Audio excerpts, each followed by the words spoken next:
CMC, for the people, by the people, and to the people. Citizens Movement for Change. Oh yes, a new day has come. Yes, a new day has come. Rise up Liberia. CMC, for the people.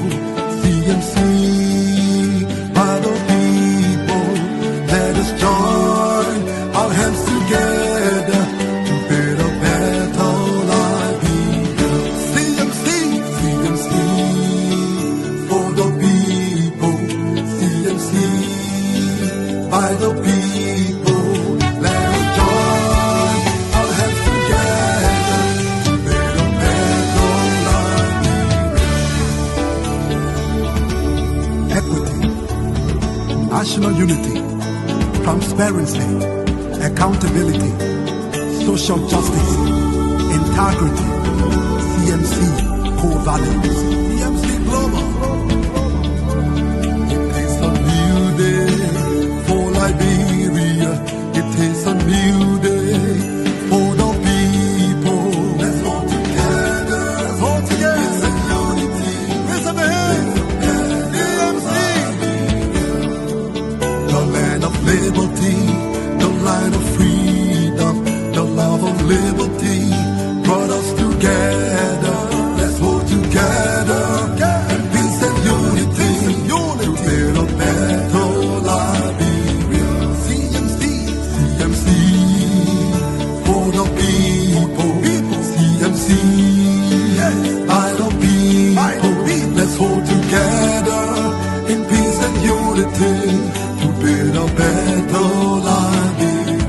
CMC, CMC, yes, for the people.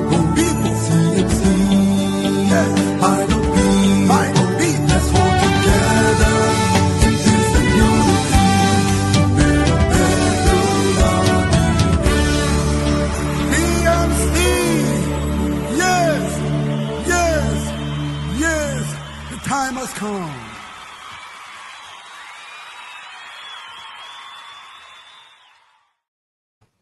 CMC. Yes. Yes. Yes. The time has come. Well, it's great having all of you here joining us tonight. I don't know where you are in Liberia, but it's a pleasure to have you. I'm expecting my co-host to join me any moment. In the studio, we have Ansu and Henry. I'm sure you're going to be seeing them shortly as well. No matter where you're joining us from, if you're just watching your Facebook page or your social media page, this is the Political Lounge. If you are I'm sorry, I just got distracted a little bit because I see my co-host in the back. Let me see, just see. I don't know if I have the okay, I can add you on. Yes, I was able to add her on. That's Madam Grace Gua. I was Mrs. Grace Gua. I actually was just introducing the program a little bit, and then I'll have you join us. So if you are working or traveling or perhaps just walking the streets of Monrovia, this is the Political Lounge. Thank you for joining us. If you are just between your sheets and just by yourself or with somebody else, I want to just say thank you for joining us. We're going to have a spirited conversation tonight. And when you come here on the Political Lounge, it is conducted by Madam Mrs. Grace Gua and I. I would say there are not many female voices or voices like us that you hear in the station. We want to take pride in the way that we perceive things and present from our lens to the Liberian people and to you at large in the world. So again, we're here to tell you what's going on in the world, to give you trending issues as to what's going on in Liberia. That's why Henry and Ansu are here with us. We'll also tell you about the political leader of the Citizens Movement for Change. As you know, he's visiting the United States, and we'll definitely give you his agenda, where he's been, what he's doing. And we'll also talk about things that are important to CMC and our agenda, our goals for leadership. So I'm going to turn it over and circle back now to Madam Mrs. Grace Goa. She's gonna correct me when I call her Madam last, and she'll correct me. So, I mean, So but wait, you can't decide what to call me, whether madam or Mrs. yeah, because the last day corrected me, I want to make sure I get the right one. So what will you want to use? I don't know. You can just always use Mrs. Grace Goa, my dear. I earned that title. It sounds like you like that Mm, better. I mean, Madam Grace Goa, I don't care, but Mrs. Grace Goa, yes, I am. Yeah, Madam Grace Goa, or anyone. yeah. And it's interesting. I like Mrs. as well, Okay. but Liberians tend to like to call you Madam. Yeah. African in general tend to like Madam. Yeah, like we Liberians sometimes, most of the time, I used to hear that in Nigeria. Because remember now, been to Nigeria, Ghana, Ivory Hmm. Coast, Guinea, Hmm. all these countries. And you will Hmm. hear them see man, but when it comes to Liberia, we're very different from most of the West African countries. So we always used to say mishes. But then all of a sudden, when they walk in, we started to go to these different countries and start to adapt the people's lifestyle and start to say, but in normal days, the so-called normal days where Hmm. before the war was in existence, Hmm. the people used to just say mishes. I Hmm. never used to hear anybody hear and say madam myself. I was missing something. Yeah. I never heard madam, but then they say madam. I mean, you can always call me Mistress Grace Goa. You can call me Grace Goa. You can call me Madam Grace Goa. I will take it. All right. I'll Yeah, get used to one of them. yeah. Anyone you choose, I accept. Okay. Yeah. But my name I'm is Grace. glad to have you here today. It's good to see you. How was your day today? My day went very well today. A lot of things is happening here in the US. Sometimes we tend to focus on Liberia so much, and the Mhm. reason is that because of love for country, and that's why we hope that the people appreciate it. Because where we live too, the people got a lot of stuff going on that's affecting people's lives in this country. And Mhm. then we who make the sacrifice to actually come and talk about Liberia, or try to engage, regardless of what we going through. So that's the appreciation. And you know that Liberians are blessed, especially the ones in Liberia, because our people are still engaged. And most of the time, most people, even Liberians, they don't want to be bothered with this. They just focus on where they live and what things going on in that particular part of the world. So they don't care about that. But people who make the sacrifice and still look back, still want to engage, still want to help out. You have to be grateful to them. So, I want to appreciate you, for being one of those people always wanting to engage in Liberian politics and engage into the things that happen, the culture of the country, the well-being of the people. So all those things, but we thank God for America that gave us opportunity, and a lot of things happening here in this country, that's affecting the people's lives, and it's affecting Liberians here in this country as well. Like the shutdown of the government is being shut down for 1 days now, and a lot of things going on. It's affecting a lot of people. A lot of people losing their jobs, especially the government employees that work with defense and the other rest of the agencies are being sent home, and some of them are being fired. And they're not just being sent home and say, okay, when the government open, you coming back. No, some of them not coming back. And one of my friends even work in a private entity, and they had 3 scientists there for many years. Last Wow. week they fired them just like that. They let them go. You know, because of the way that life is now. AI is taking over the world. And I have an AI journal that I did in my last class. I'm going to be sharing that on my page um, regularly. I'm not going to share all my thoughts because I wrote my thoughts about AI in the class, but I want to be sharing some of them. But AI is taking over, and most people will lose their jobs.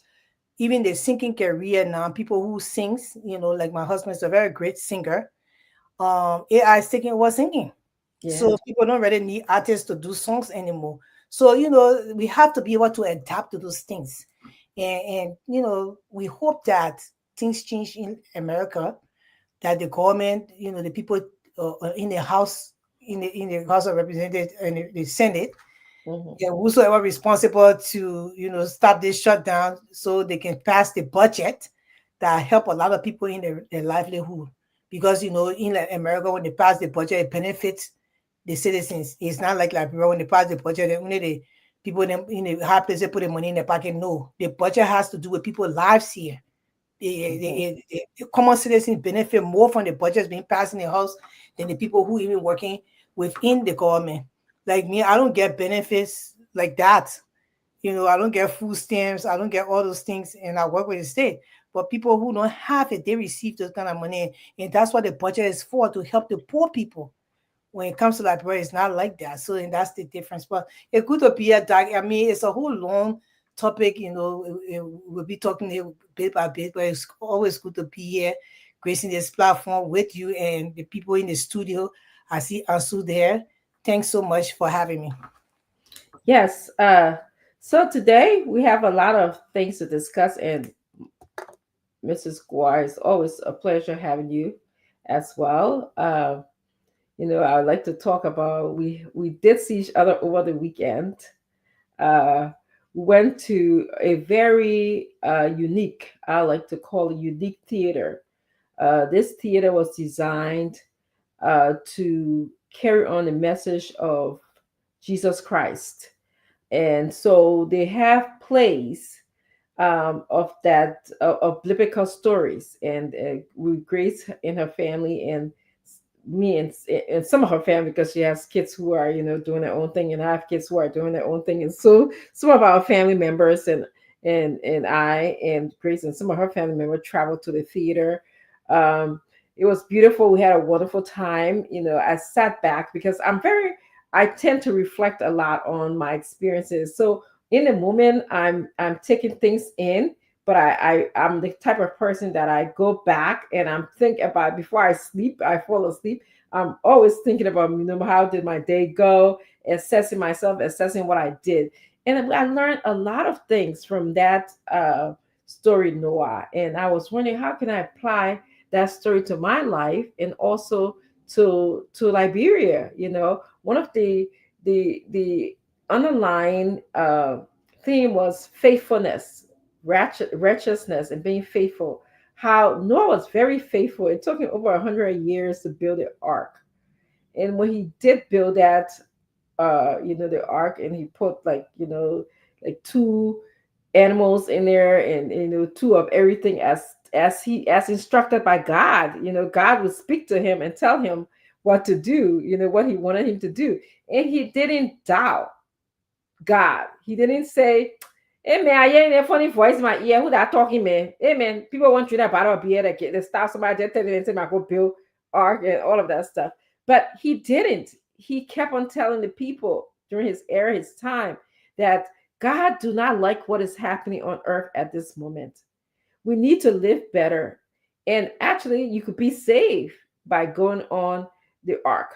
But people didn't listen to him. And all of this was in his story. We saw all of this uh, live. People were playing the different parts. There were actresses and actors, even the animals.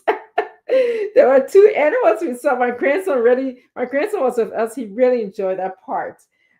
So when we think about Liberia, I just kept on having this sense in my reflection moments that Liberia will rise again. It may not be during my time, but if Liberians continue to be faithful, if we continue to speak our truth, speak what is just to us, okay, and we all have our different ways of doing it, but Liberia will rise again. So that was one of the messages that I took away from just Noah's faithfulness and righteous being righteous can take you a long way. So it was also great just seeing you and your family today. That's what I wanted. I mean, this past weekend, that's what I wanted to say. And so, if I may come in before you come in, it was a beautiful, display of Bible days, and it's like you really into Bible days when you're watching it. We can't explain.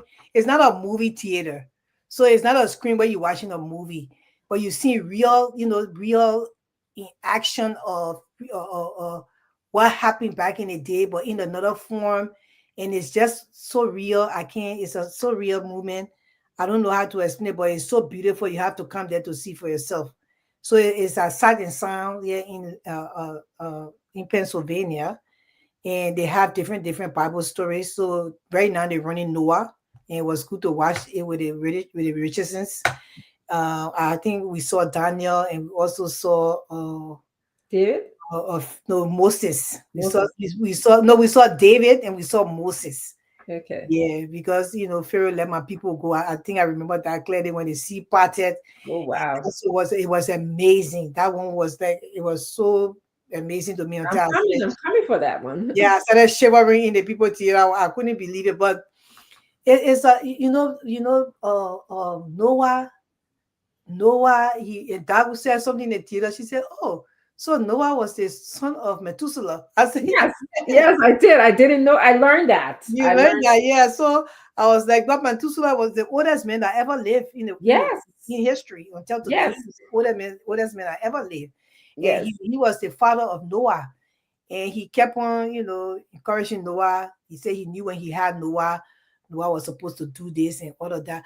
But one of the things that I noticed about Noah, he had patience. I mean, the virtue of patience that man had. I don't know if I have can exhibit on each of it. Yes. The way the people carry on and they were just, nagging him and his family members, his daughter, their husbands, and their sons, their wives, and the people in the town, they were Mm-hmm. just nagging him, and he Mm-hmm. was still consistent Yes. on, talking to them to believe in God. He never wavered. Mm-hmm. Yeah, he was not like Moses. Moses was called, but he did not see the promised land. He did not. But Noah did not waver. He fit in God. His fit, that's what you say, his faithfulness was so great. I just wish I had just an inch of his faithfulness. But I'm Yes. faithful, but I wish I just had it. But yeah, Ansu, it's good to be here. We're just talking about what we watched. It was a great time. We are hoping that one day in the future, futuristic Collie, that like Brock will have such a place for you guys to go see this kind of dramatic, experience where they tell you about the Bible, and then at the end of the show, then Noah just came, and no, Jesus just came and said you can accept Christ. Because after all Noah did for 40 years, 30 years being the ark, and then or 300 and something days on the ark, when they came out of when they got back on the ground, everything was bright, and God told them to open the ark. Right after they opened the ark, his children inside making flour and money said, Yeah. Yes. Noah said, so we did all of this for nothing? Yes. Yeah, so I do remember that. They were then the human side just came out. Came up. But yes, so Henry, Ansu, I'm sorry, not Henry. Ansu, you in the studio. We'll go to you to hear your thoughts. Thank you. Welcome again. Thanks to you, Madam Grace Goa. I say thanks to you, Dad. Good to be here. And after a very long weekend, first working day on Monday. So great to be back here on the Political Lounge again. Let me say that good evening to our people back home. Yeah, for those who monitor the radio, say good evening, welcome. Get glued by your radio. We'll have a lot to discuss tonight on this platform for now. Straight up to 1:30 Liberian time. So great to have me here in that hearing. And we're yet again that and Madam Griggs again up to 1 o'clock. So thanks to you people after a very good weekend. This is where we found ourselves again. Right here tonight, Political Lodge, sitting pretty tight up to 1:30 Liberian time. yes. Yes, thank you. Thank you so much. Grace, you wanted to come in and say something? I tell you this Ansu small guy, Ansu like the break. So how was your weekend, Ansu? Yes, let's Yeah, hear it. for us, yeah, the really end of the weekend said we have to be here. So yeah, we just all through. I just yeah, we just do everything here, and I just time in between. It's still maybe a night hour. Just time in between, like maybe I will get 6 hours to be here. Then him will have another after my 6 hours. Then will count 6 hours. Just the time in between. I'll just switch on the time. But it was good. We had some good time. For me, I had a wonderful time, great time. That's the only time we really stay home with family, especially on Sunday.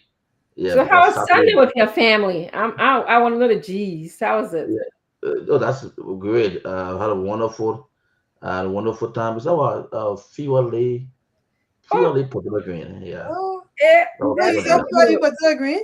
Yeah, that was the super. Yeah, man, Oh that my sounds good. God. It's in my heart. I know. So that was few of the we ate for we ate on Sunday, yeah, and then on Saturday it was just normal dry rice with fish. So how I was just like Fish is right I in just my heart. I just sit down while doing my normal stuff in and out on the radio. I just sit down fighting the drama. I was taking place in Morovia. So that's how the weekend like. So before that got that dark shot on there, No, before no, go that ahead. time, what was the drama in Monrovia? Because I see the people sharing President We have pictures. They say he lost a lot of weight. I don't know he did with something Ozempic. He took Ozempic or what going on with him. Because they got some kind of medicine called Ozempic. They in a ticket to get dry. Then all that they can be hanging that chicken.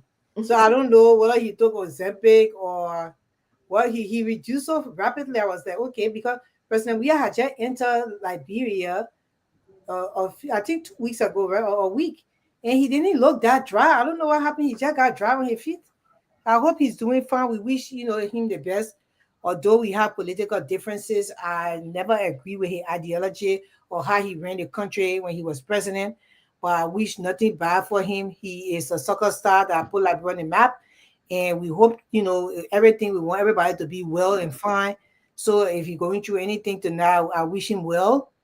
Speedy recovery. Ex-president we hope you get well soon.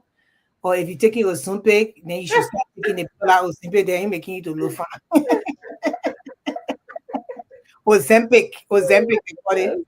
Yes. Mhm. Yes, I think I'll join you in just saying a special prayer and a special shout out to President Weah. Like we may not agree politically.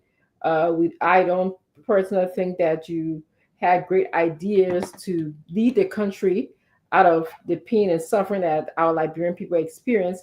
But I believe that you are a wonderful, wonderful athlete. You play great soccer at a wonderful time. Personally, I know I'm one of the very few person who actually never saw you play until I got married to my husband, who really enjoyed you. Because I'm more into basketball, not into soccer. I played basketball in high school. When I came here, I also played basketball here. So I didn't really. I should have pay attention or be a well-rounded athlete. So I didn't really care, about your soccer proudness, how you played soccer. But then, my husband just told me, like you said, during the wartime, you were the one who made them, not so much focus on the war. You brought them a different side of life. They could look up to you and say, yes, George Weah is a soccer star in Europe. George Weah, everybody knew who you were. And then I got to see, because every now and then my husband has the array of sport channels. He likes watching sports. He likes football. But every now and then he will put all of the different channels on, and there'll be the different scenes of George Weah playing different games. And I'll see how you dribble your ball. And I don't know what position you played, but you would dribble the ball, and it was so magical how you move your legs, and how you score goals. So in this public manner, I just want to say that we're praying for you. If you well, that's it's all good. If you're not, we hope that you recover fast and remain strong as usual. So that's all I wanted to add, Madam Grace. Thank you, Doc. Yeah, and so Doc, you have your agenda. What's going on? What you Yes, I do have an agenda of what's going on, Ansu. Let me just go back. Well, I wanted to talk, as many of you know, our PL is in the United States again. I did have an agenda. Just give me, I'm trying to see how I can get these pictures up. I was trying to do it earlier today, but for some reason I couldn't because of getting our link very late up. But let me just go to my agenda. So Okay, so on my agenda, one of the first thing I have is just to give you a rundown of the PL's visit to the United States. As you know, his first meeting he had here, his first public meeting he had, it was all in the different chat rooms and well publicized. was with the UNICO, which is the United Nema Citizens Council. Is where I and several others, CMC member, accompanied him to that program. It was a successful program. There's few things that I remember from the PL speech tonight. I wanted to just highlight that, but we'll come back to that because just want to tell you fully. So he was here for that time, and then he went and had some family time, as we probably told you about on this show. He had some couple of days to rest and see his family that's here. Next, he went on to Minnesota, which was, my goodness, the entire weekend was just my Facebook page was just beeping, my phone was beeping because everybody was just telling me about how awesome and dynamic the PL was in the Minnesota area. It's my understanding, and I saw pictures, and this is what I really wish. Ansu, you didn't see any of the Mhm. pictures. Can you just grab some of the pictures for us to put up? Because I have to send this all the pictures to my phone. But I'm curious, do you have pictures for me? Can you help me out here? I ain't got no pictures though. Oh, okay. Madam Chris doesn't have any picture, Don't but have any pictures. anyway, just imagine. I mean, the PL. If we just, as I talk, just imagine from me speaking. But would have been great. He met with the community in. How about you can put that plus sign. You remember when you go No, down your oh, you didn't you save it on your phone. Okay. no, yes. So it's on my phone, so I have to send it to my. I'm using Okay. my laptop, and that's I wanted to do it earlier, but Mhm. didn't have the opportunity because I didn't have a link. I think. No, but you got saved the picture on your laptop, and then once you get it linked, then you can. Oh, okay. Yes, that's true. I did think about that when.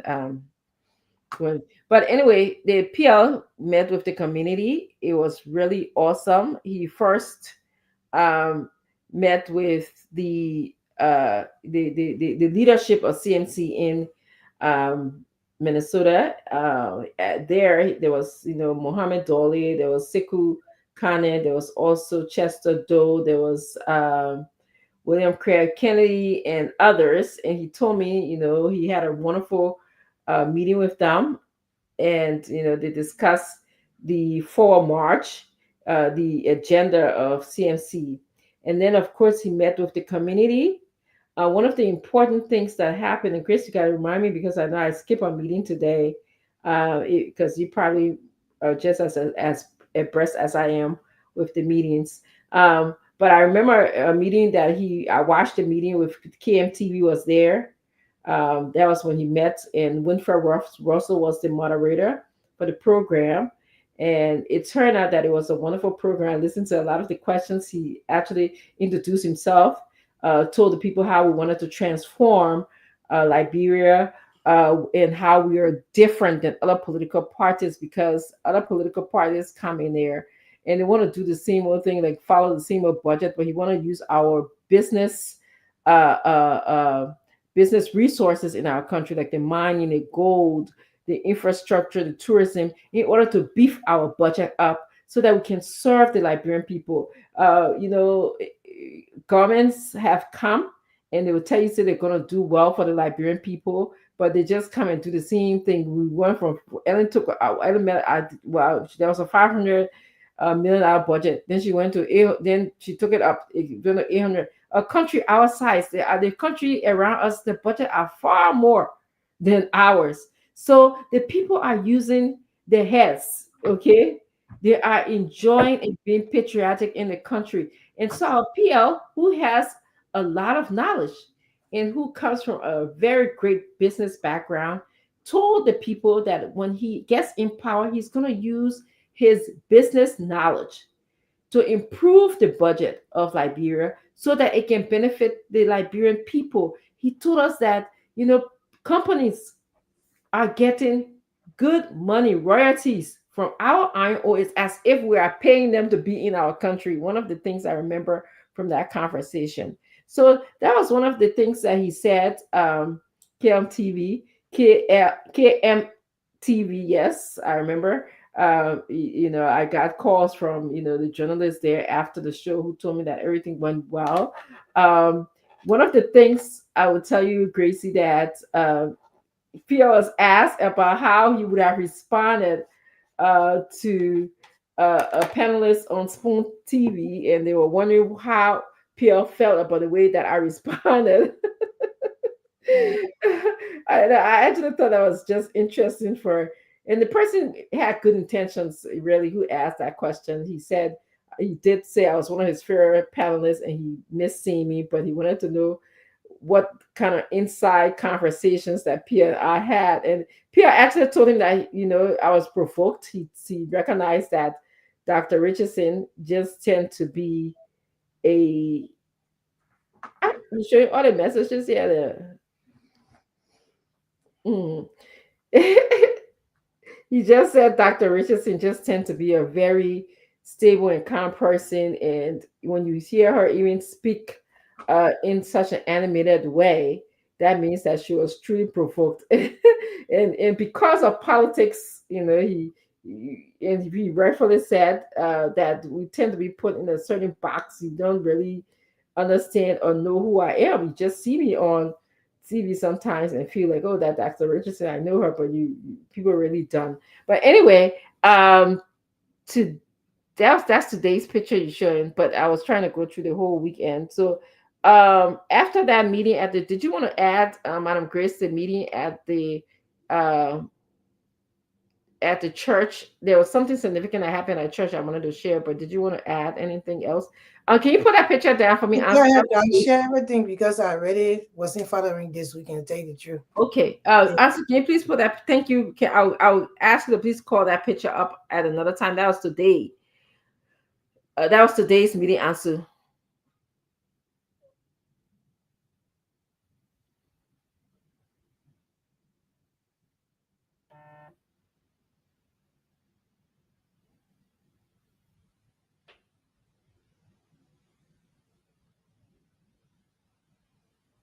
It was today's meeting, Answer. Can we?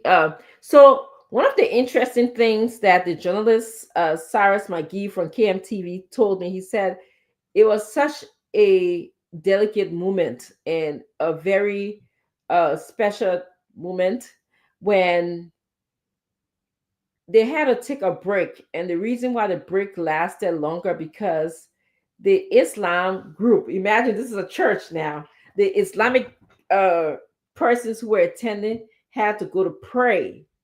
And so a lot of the Christian people and also the church, pastor of the church stopped the program and offer the Islamic group a special place. She had a space in like near her office there where they could have some quiet and private time to pray, and why they took a little break, during the show. And the PL, and also when I spoke to the journalist, he said, and I also spoke to some other people from Minnesota, and he said it was such a special moment because we don't ever see that interfaith collaboration, okay, in our country.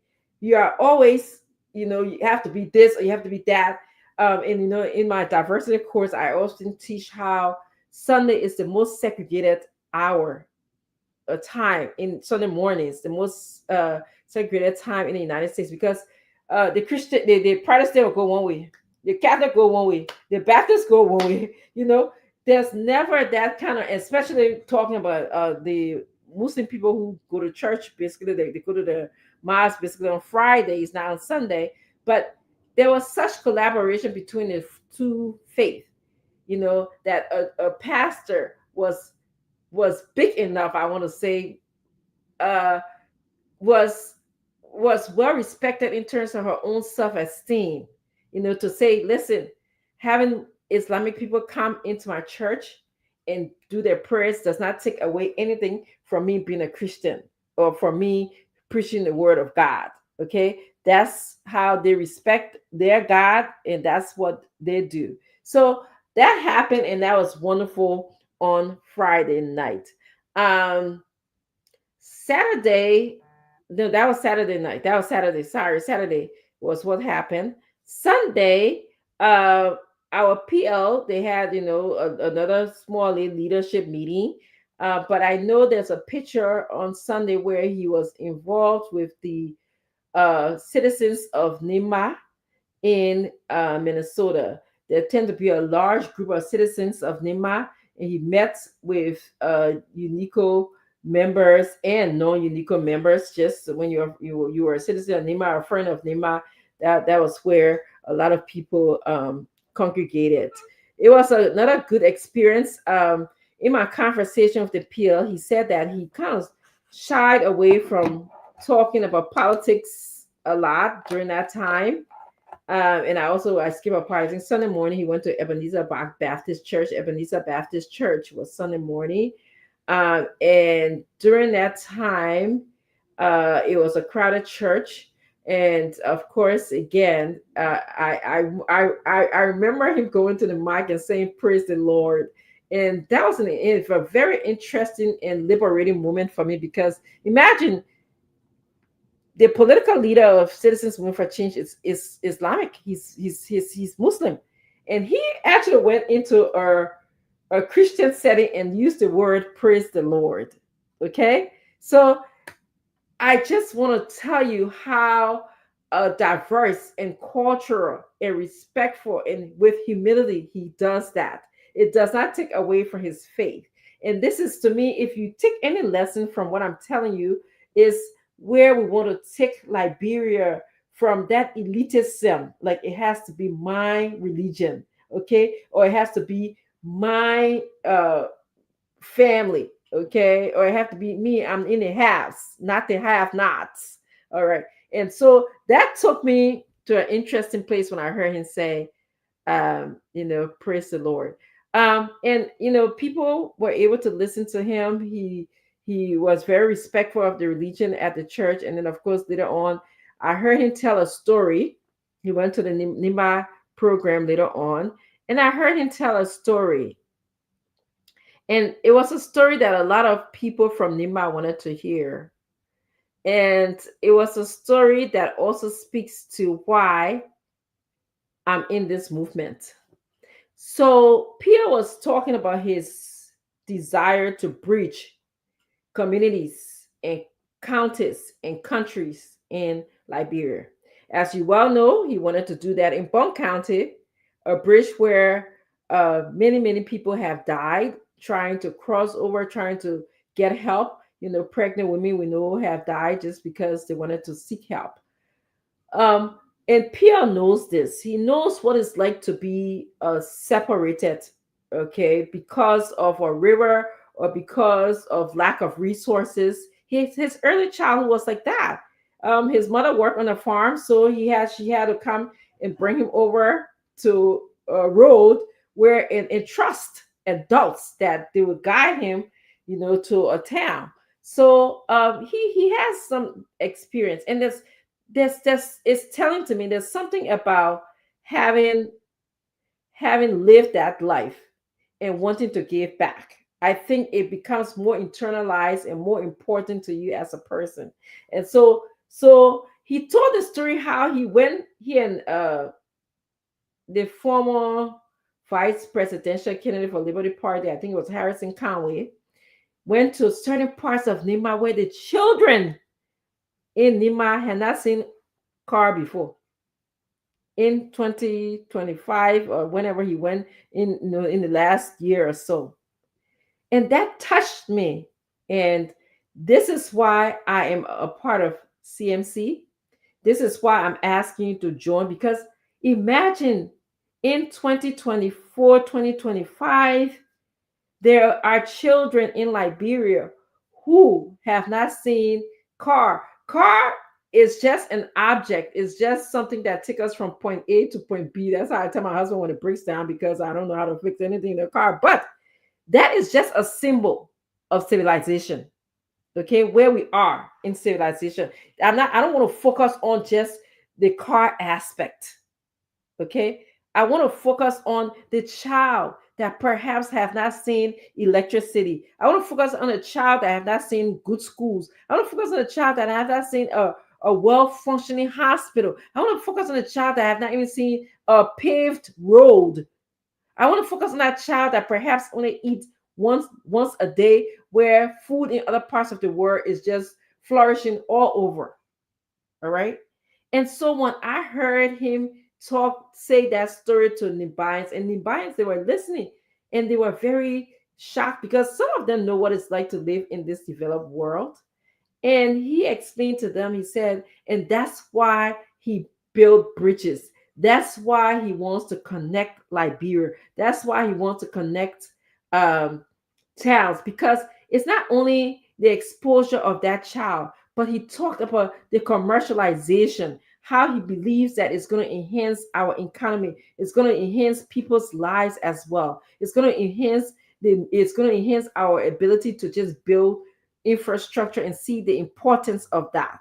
And I think and I believe that PL believes, the political leader believes, that this is part of what is hindering our country.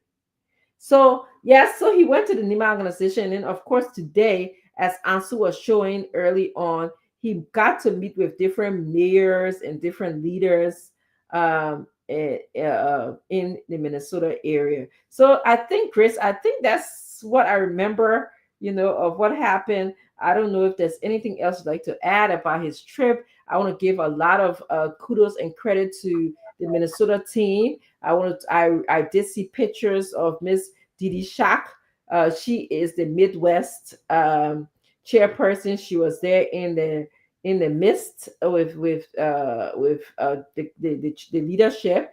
I believe the vice president of operation was also there, Mr. Siku Kane of CMC Kane. He was there. It helped a lot. Yeah, I would just tell you, CMC grew very fast and very well. There was an upsurge in the amount of people who got interested. And today I actually got additional text messages and email. I heard your political leader. Can you help me? Can you tell me more, or send me the link about how to join your party, or where can I find more information about your party? And I was glad to respond to that. I quite have not even finished doing that because I have work to do myself today, not relating to CMC. So, Madam Grace, would you like to come in? I mean, I heard everything you said. I actually never followed this weekend. I'm very busy with my own life. But, I think it was a very nice program, as you explained. I think that the Minnesota team did very great. I would like to extend my thanks to Johnson Chester, though he is the chairperson for Minnesota. Yes. And also Mohammed Dole, who is the vice chairperson for Minnesota. I think they did a very awesome job in how they planned the program. I saw the program sketch before it was, put out there. They tried to communicate with me and send me the information. I got all the information, and I approve it because I felt it was going to, going to be a very good time for CMC political leader to, be able to engage that Minnesota chapter, since they were the first chapter ever established in the United States for CMC. So, I really appreciate what they did. I think they did a very good job. For the short time they were supposed to pull this off, some people were kind of worried, and that okay, it's too short of a time, but sometimes you have to do the dare, and that's what they did. And it came out very nicely, so they did a very good job. And so I want to appreciate that team as well. Absolutely. And I join you, Madam Grace, in appreciating the team in Minnesota, Chester Doe and Mohammed and Crab. As I said, we call him Crab, but he's William. And of course, you being the USA chairperson, whatever support that you had to give. And also Vicky Sandola, which is our Secretary General. She lives in Minnesota, so she was in most of the pictures. She was very instrumental. I believe they had breakfast at her house, I understand. And it was a good setting, a good sense of unity among the team. So, yes, team, I want to just tell you guys made me a proud global chair. You made your political leader proud. You made CMC proud. You again, I said one of the reasons why we come out in this public manner is to show how CMC leadership is, and also to present CMC to the different areas. And Madam Grace would say that it was very strategic when she first came up with the idea of building a chapter in Minnesota, and this is paying off now, because we know what we do know, and I know you guys can take this idea and run. Minnesota is like, somebody said this to me earlier, and I very much quite agree with them. It's like the Montserrat of Liberia. We have a melting pot, for lack of a better word, because I really don't like to use that word melting pot. A melting pot of maybe a cabbage or salad of Liberian population. There's people from many parts of Liberia that reside in Minnesota, and Minnesota is, I believe, now one of the most populated state with Liberians. It used to be Rhode Island, if I can remember correctly. When I first came to this country, there was a lot of Liberians living in Rhode Island, followed by Silver Spring, Maryland. There was a lot of Liberians living in that area. But now we know Minnesota tends to be like a little salad. If you can capture salad, has a little of lettuce, a little of tomatoes, a little of cheese, and a little of everything. So that make up the salad, carrots and everything. So that's what Minnesota is, and that's what Madam Grace kind of had the vision to see that, and so in so doing, she put that chapter together. But now it is a full established chapter according to our constitution that things now can run. They probably, I will keep my ears open, Madam Grace, for an installation program very soon. So kudos to you for having the five-sidedness to make Minnesota the first chapter that you wanted to put your energy to. It could have been at a different place. I mean, I like what they're doing, and that was a vision there. The chapter is growing. They're very, very active in the chat room. I just missed, I think, 78 chats already. I have to go now and see what the chat was about. But I missed a lot of chats. But, the guys are doing very great there. They got some ladies in the back that are really pushing them as well. Of course. Those wife, William Kennedy wife, Tina. They got those ladies pushing them in the back. They got another girl there. I forgot her name.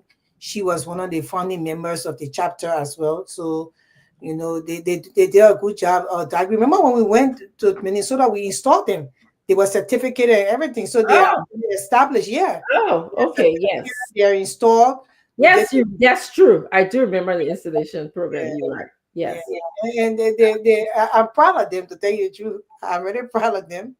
And they're pushing forward, the program. One of the things too that we are set apart, in CMC, is that the program is very civilized, and I like the way it was civilized. I never watched it, to tell you the truth. I saw pictures on Facebook, but you could see the order. I got yet to go back to watch, because I've been really busy with my own thing. I told you, my schoolwork and stuff like that. So, but I like what they did, and they set a track record. So we are looking forward to Philadelphia to do what is supposed to do. Yeah, Philadelphia got a order to follow. Yeah, the chairperson is telling you that. Yeah, so we know what we did in Philadelphia when we had a program recently. Philadelphia did well. They had enough people at the program, so they're about setting it, getting to the chapter level. So when this chapter is established and people are sending their appointment letters, and so we got yet to see what Philadelphia got to offer.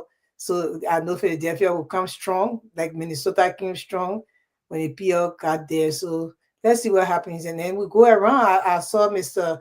Gayman, who is the vice chair for administration. He texted me and said, Madam Chair, you know what? We are getting ready in the Southeast.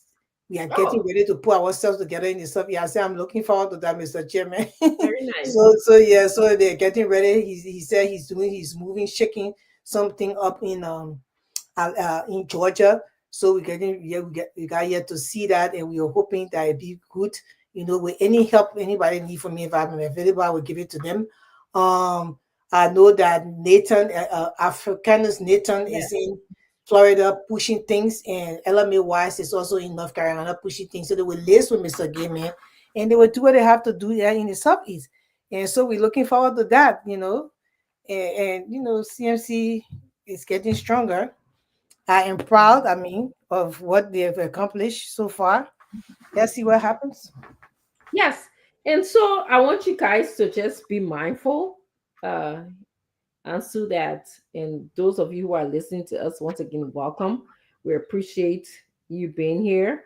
Um, we come here and we talk about the accomplishments and the challenges of CMC, and also talk about trending issues that are in Liberia. But I want you guys to know that we're a young political party as well, but we're making headlines, and there's no better place to be than right there. And so I want to give, it's just the hard work, the desire to see our country changing. Today there was a report out in Liberia. I actually read a report from USAID, their 2024 report on violence and conflict assessment. Okay. This was 2024. They did this report and they have not released a new one. But, I was just thinking about the reason why we fight and the reason why CMC was established. It's because the report is saying they identify exclusion, things like exclusion. And if you've been to Liberia, you know exactly what I'm talking about. We tend to exclude an entire segment of the population just because they do not have the resources, or just because they're different than you and myself. And they said that elitism is another another assessment that they did in terms of violence and conflict. Corruption, exclusion, elitism, capacity deficit. Okay, we don't use the capacity of people in our country. And when I talked to Mr. Molu, who was the former uh, Auditor General during the Ellen time, I believe she actually was one of the first people who took him there, but he went under the auspices of the Europeans, because I think they were the one who were paying for us to audit different parts of our government. And one of the striking things that he said was that people are so mismatched in the government, and I think that relates to capacity building. He said people are very mismatched. You will find somebody who ain't got no business working in the agency. You will find social worker doing economist job. That's what I wanted to say. You will find economist job doing security job. Okay. You will find nurses doing you know administration, vice president of hospital, no administration background. Okay, that is the capacity deficit that we're talking about. Or you will travel from Liberia, and this was something very shocking to me, because you will travel from Liberia and bring an entire plane of workers, should be working for the government, to the United States to attend a conference, diaspora conference. And forget about the diaspora. I don't know if y'all forgot or if y'all didn't realize that the people in the diaspora are here, they live here. But you brought in a whole team of people from Liberia to be here. And so to me, that's again capacity deficits. But the question is that before you go further, why? Yes. The question is why. Why do you think? Why I think is because people, when these leaders are poor administrators as well. And when you are a leader, you set the tone. I keep on saying that you have to be able to not just put people in position because they're your friends, or you put them in position because you know them from somewhere, or you put them in position for different reasons. You have to put people in position that actually are equipped for those positions. They have to be able to have the knowledge, the education. They have to have some experience before they are placed into such a position. And then when they're in the position, they have to be trained for 3 months probation before they really can be able to be effective on the job. So that's what I tell in Liberia. You cannot put people in position because you know them. And then you say, oh, and they gotta be in a position because not everybody will be there to work. Everybody have to be able to do the work.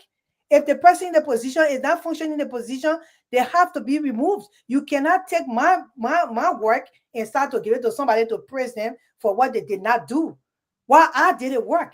You see, so all those things come into play, that it comes from the head, and these things are destroying our country, and that's the change that we are looking for. We have to be able to model this change within political parties before we get to the position as president of people who want to change Liberia. And that's what Baka did not have. because they were running here, and people jump behind and be backup president. They never were able to sit down and make sure that they have this thing break down gradually, that people will start to adapt to it as times go by. So when you reach to the place, say, yeah, you know what, we got everything in place. They did not do that. So that's why you see they're taking people from here. They will do where she a nurse. You jump out, she know how to do nursing work on the floor. She goes to do her blood pressure, her testing before the doctor can say no. You tell you go put her in administrative position or sit down or the how they call it, say the hospital, and you expect her to be effective in that job. It's not going to happen. It's not going to happen. So these are the real changes that we say the country needs, and it has taken away from the system. It's destroyed the system so bad, but we're still not seeing it. So when we say we want change, we want the actual change. We have to start now. So even if the change that you're looking for, if you say you're looking for that change, that some of your people, I got my friend or my brother daughter. Let me just say my niece, that my brother daughter. They get my brother daughter, but I know she can't work in the campus. I will not put her there because it doesn't help the country. That it destroys the country. It doesn't help the country. Yeah. So Yeah, you're right, and I want to agree with you on that. That capacity deficit is one of the things that help to destroy our country. And quite frankly, also we have a brain drain in the country. A lot of the people, successful and knowledgeable people, left because during our civil crisis. So I think that's part of the whole capacity deficit. But I think as I hear you speak, I agree with you that we have to be very strategic in selecting people to lead different aspects of the government, because then you just costing waste. To me, this is wasteful because you put someone who's collecting government money and don't know how to be an administrator. That person has no experience, no knowledge, no skills, in being an administrator. So that's part of the government waste, I think, that happens and that we need to correct. And so imagine that. So that these are the lists. They use it. People are saying, number one, they said exclusion. Number two, they said elitism. For corruption, putting our uncle family, that nepotism is close to corruption. Our niece, go ahead, and that, when they say elitism, some people can define it in different way. The last time I saw you on Spoon and Mr. what his name, that open Samuel Jackson. So that's kind of elite, but it's not in that form. That's what they don't understand. It's not that because you educated and maybe you live a certain lifestyle makes you elite. No. Because they have them in the government who not fit for the position, but they still are elites. And they never prepare themselves, but they still find themselves in that elitism culture because they were put there because of partisanship. Yes. You see, so they got there, they tend to automatic elites. So, most of the time, like when the people say, oh, elite, they say, oh, yeah, because, they got bargaining, the bargaining got laid. Then they tell you, no. It's not that. If we are government, they have elites there. And those people were not even prepared to be in that position where they could be effective in the position they get in the different ministries and stuff. But they became automatic elites because why they were put in a position. One of them was Jefferson Kochi. I just want to be fair. If we say the truth, we have to say the truth. The truth, girl. This the truth must be told. Jefferson Kochi automatically became an elite. This boy, I thought that they will, he myself on a platform, and he later on, he understood where I was coming from. It's not any harm to him. It's just that if we don't tell our people these things, like, bro, not be a better place. That's why a lot of our friends are giving up on this country. Yeah, he became an elite, but he was not qualified to do the job that he was put in. Usually when a political party do the running in like that, and they get to the final drawing line where they become a government, you will see that people like Jefferson Koji who were in the party, they fought to the end, will say, yo, that one. They were sent to school, yeah. The government will say, you know what, we got 6 years. Jefferson was saying to one country, you go to school there for 3 years, get educated, prepare yourself. When you come back, in the next 3 years, we can put you in a position that you prepare for that position. It took that away from him. He became automatic elite in his his position of not being elite, but he became automatically elite because he was a part of a party. He had a lot of voice, and that's what we are talking about. So when you said the elitism, that's what the people mean. They don't mean that because somebody went to school, they got prepared, they went and built a little house in Liberia, they got a car, or they stay in America, they live on cooler, make them elite. No, No. you got some young people in government that never prepared themselves because of politicians. When they got in position, they became elites. So I No, just want to clarify that part. no, that's great, Madam Kua, because so you say the mindset of our Liberians, and this is what CMC would like to introduce and change. We're going to start to change, and I'm very much aware that change will not occur in one day. It takes time, okay, for change to occur. But these are the things that we want to introduce into our culture. So this whole elitism business is like the mindset. So when people start having these positions that they did not earn, as Madam Grace just said, okay, we see them as the big shots in our country. They are an elitist because they drive bigger cars, they dress well, their children go to private schools, they live in a house that has a balcony with lights on it, and they can look down and see the shanty towns, and they live in a fence. They got, so so that is the kind of elitism that we're talking about here. And so when we begin to change the mindset, all right, that everyone should at least, we should give them some kind of equitable access to opportunities, to our resources, equitable access to our resources. And that's going to help. That is going to help with this whole concept of corruption, capacity deficit, this whole concept of state repression, whatever we are, because if you're in power, then nobody can talk bad but you. We try to repress the words of people. My goodness, I just want to just deviate a little bit. They had a protest this weekend. As a matter of fact, while we're on our way to, the theater, Madam Grace, we saw them having a protest. And in this country, they're allowed to call out their leader, whatever they want to call their leader. They're allowed to talk. But we have officials coming on different platforms saying, no, you can't say this. You can only say that if you say this or you make this post, we're going to write you up. So this assessment by USAID 2024 Violence and Conflict says the things that will contribute to threats to peace and political stability in our country is, these things are exclusion that we talk about, elitism that we just got you talking about, corruption, capacity deficit that we spent some time talking about, state repression, where you can, only certain people get allowed to talk, you can have your own voice. You cannot tell your boss how you think that things could be done differently sometimes. Okay. You cannot have your own voice, your own ideas, and violent political competition. Okay. Like when there's competition, sometimes we tend to be very violent with it. We tend to be very ugly, especially the last competition for representative in Nima County, where a female was attacked. Okay. So that's what the violence that they were documenting in there. So these things lead to threats of peace and political stability in our country. So I just wanted to kind of add, if you guys have anything else to add, Madam Grace, and then we'll go to Ansu. Hey, so the Liberian society before Ansu came in, they always create their own elites for some reason. They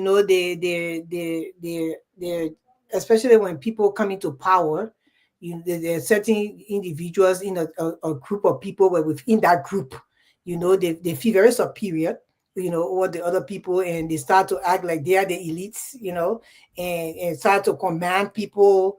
Like I used the example on Jefferson Kochi, no harm to the young man, but that's how he was looking in the CDC government, and and some of the other guys. Those people that's the people you call elite in this kind of context, what we are talking about. So until Liberia get away from those things, until when we get leadership that sees all Liberians as one, until we have a budget that is passed that benefit the entire country, especially the poor people like the Americas, where when they pass a budget, the poor people benefit the most. People that are working in representative position, they make nothing. They get a license plate with representative on it.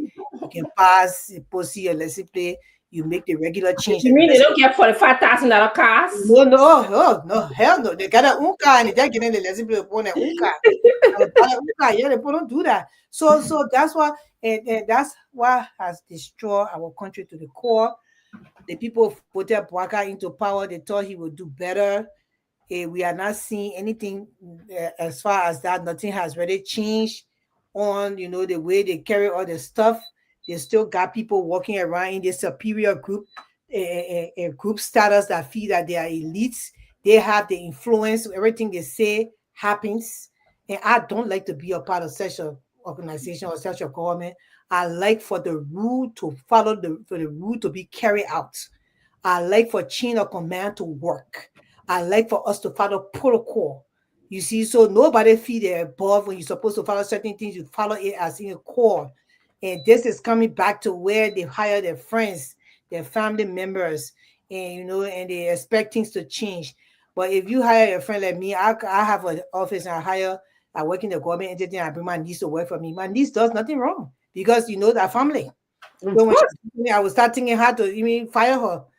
Some people will be brave to say, you know what, I don't care, you do your job, we'll fire you. But how many people can do that? Correct. And that's why you don't let nepotism take over. Yes. You don't let that take over in any situation. So yes. Liberia has a far way to go. So you mean if we don't come from the same country? Oh, yeah. I mean, but you can see the whole government full of Lofians.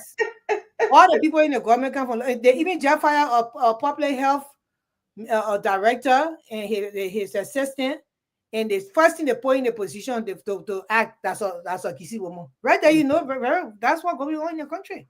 And I think you made a striking point, Madam Gua. You talked about, there's this thing about your family person working for you, someone you're familiar with. It's only human nature to have difficulty in setting rules and standards and allowing that person to follow it. Okay. Because even if you are, like, for example, I will give an example. I think I must have been in the third or fourth grade, and someone that you and I know very well, my cousin, but we grew up as sisters. And so during those times, when the teacher leaving the class, they would tell you, leave you in charge to write the names of people who talk. I don't know if you remember those times in Liberia. So the teacher left the class and they said, Francine, you're in charge to write names down. And my cousin, knowing the kind of mindset that I have, that that was my duty. I'm called to duty, okay? But she just said, "Oh, my cousin is left in charge of the class, so hey, I could do it." I guess in her mind, she felt she could talk, and I was going to give her the slack. But in my mind, I felt like this it, and I should write it name down where I was to talk. So she thought I wrote her name down, and so the teacher came, and the teacher was very shocked, actually, that I wrote my own cousin name down. She looked at it, she said, "Did you write?" I said, "Yes, she did. She talked." And I said, "You told me that anybody who talked, I should write her name down." And so, and of course, when I went home, my cousin then reported me to our parents, who then told her, "Well, you talked, But again, even my point I'm trying to make, so even if you are trying and you have that mindset that I'm going to maintain the rules, okay, your family member, okay, will say, well, they will always feel like, oh, that's my family member, so she'll give me that slack, or it will always create some kind of conflict within the family member or in the countership or wherever you come from. So this is why we're saying, this is what nepotism is not good. Yeah. It's not helpful.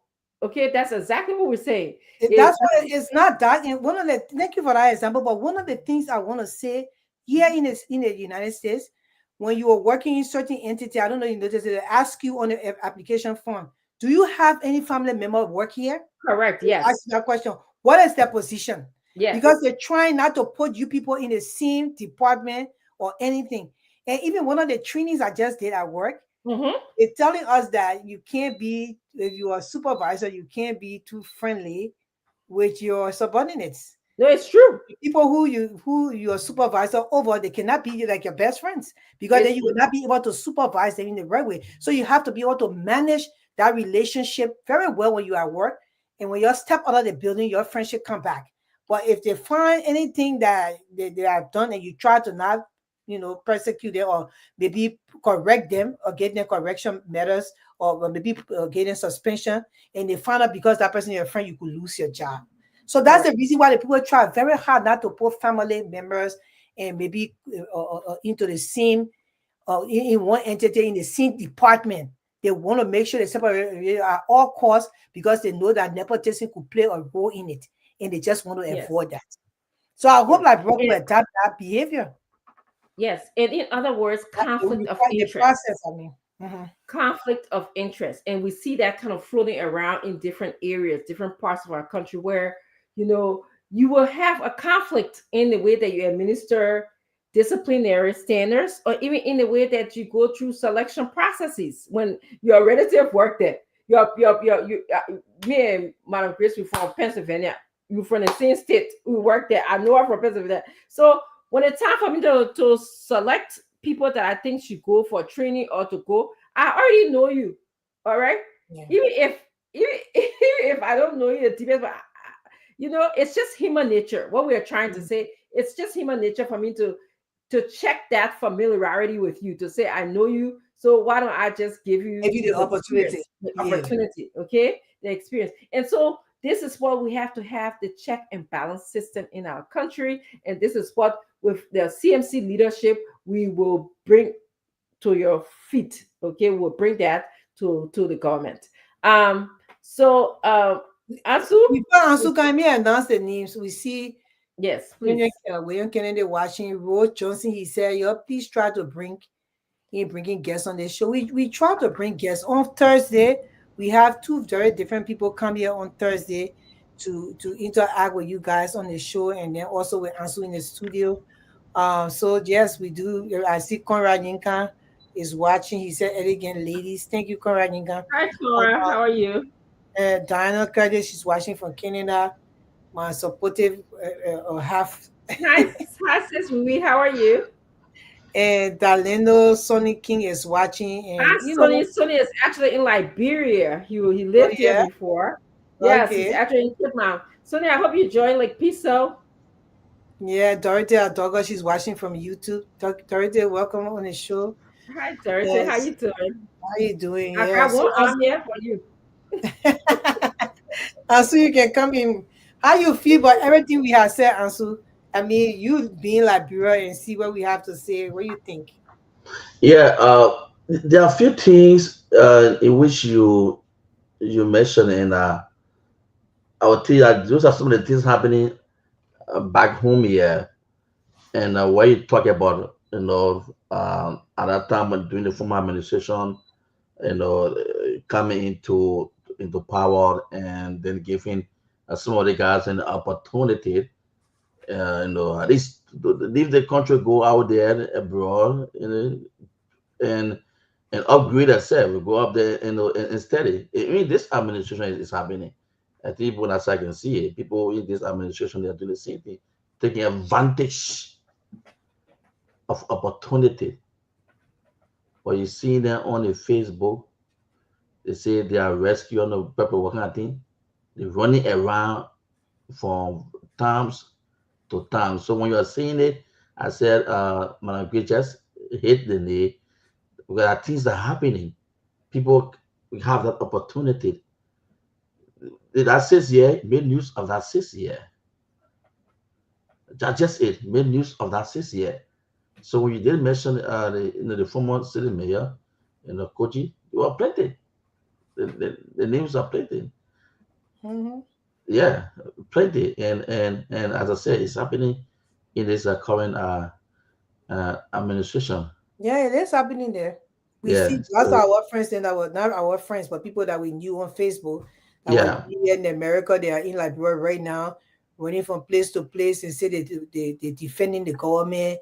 Yeah. For the government. Some of them left the Section 8 house in here. They're going to sit down in Liberia. They say they're running after the, talking for the government, they're defending, and some of them in positions. Those are the elites. That's the group that feel they have the influence. Those are the people we talk about. Yeah, and Mm-hmm. I wanted to add, so when you take someone and send them to school for education to get educated, or send them to whether it's America or Rwanda or whatever, um, you are preparing the next generation. Mhm. Okay, you mentoring, you telling them, say, go and get an education because you are going to take over this country, and we need you to be prepared. So I think in general, it's a good thing, instead of Yeah. just letting you just be in yeah, Momo elitist, if I can use that word. Yeah, but that's the reason why also you see I, most I, people I, who I before you get that. Give me a no.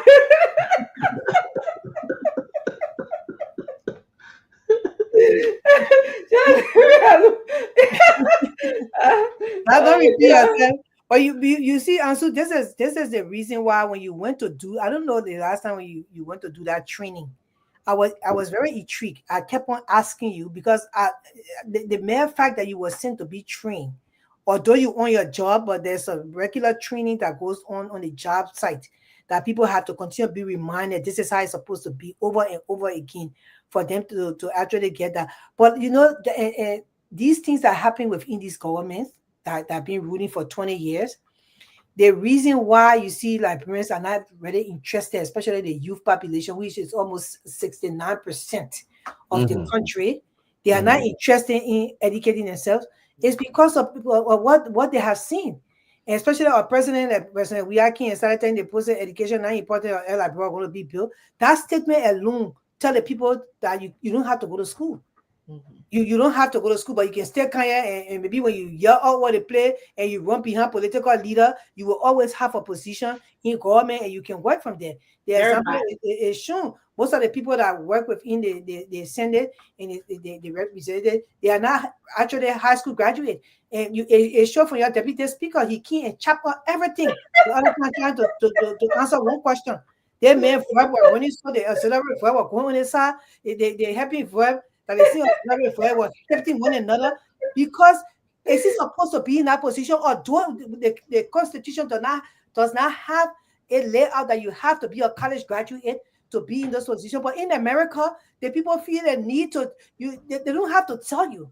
You just know that you have to have some kind of high education, at least associate degree, to be a representative in this country. Although the Constitution did not say that, but I believe that they are allowed to do these things and not go to school and think that when they run behind a political leader in a political party and sing will say, oh, on tête d'Akinokan, when the person get there, it's mandatory that the person get them a job. And we saw it happening a lot in our government.